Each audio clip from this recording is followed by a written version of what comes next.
Trump over the weekend threatening massive tariffs on Canada.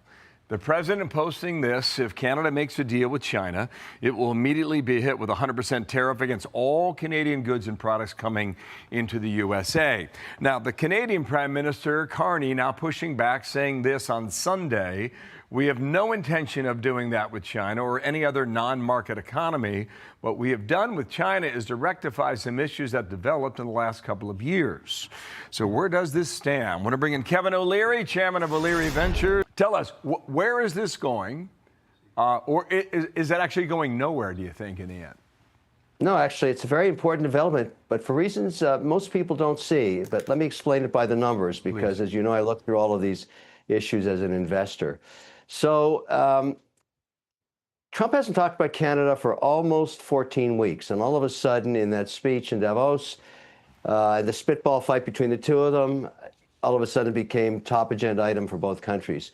But here's why it's important. If you actually look at the Canadian index, the stock market in the last 12 months, it has doubled the performance of the U.S. If you look at the Canadian dollar, it's up an additional 5.2%.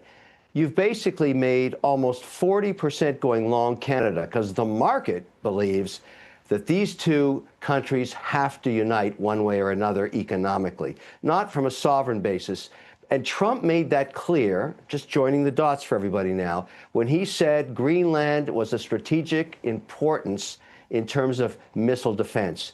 Now, everybody knows you've got Alaska. Everybody knows you've got Greenland on the east now, or should have it, sounds like it.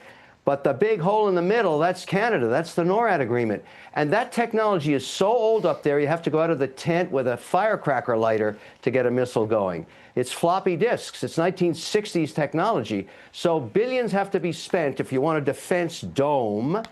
Canada's got to be part of it. And frankly, the countries need each other. You know, 70% of what's purchased out of Canada comes out of the United States.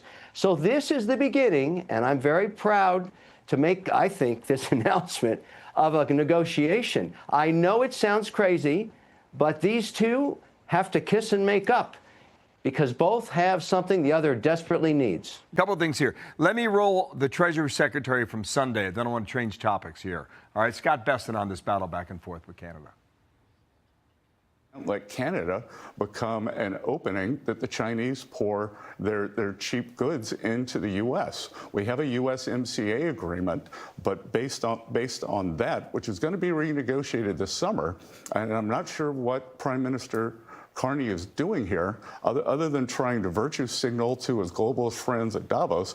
I don't think he's doing the best job for the Canadian people. Let's see where that goes. Pretty good line there at the end, a shout about Davos, and you know those parts very well. And the Bessent comment kind of ties to it. I agree with you. You're 100% right when you say Canada has to spend more money. So I think where we're going with this, ultimately, before Trump has left the administration, is that these two economies are going to be united. I think no tariffs, and then we're going to go to the Chinese and say, we're spending 5% of GDP of this behemoth united economy, and we're looking at you guys, don't mess with us, because it'll be the biggest economy on earth by miles. The Chinese will never catch up. That's where we're going with all of this. Wow, wow, I like it. Okay.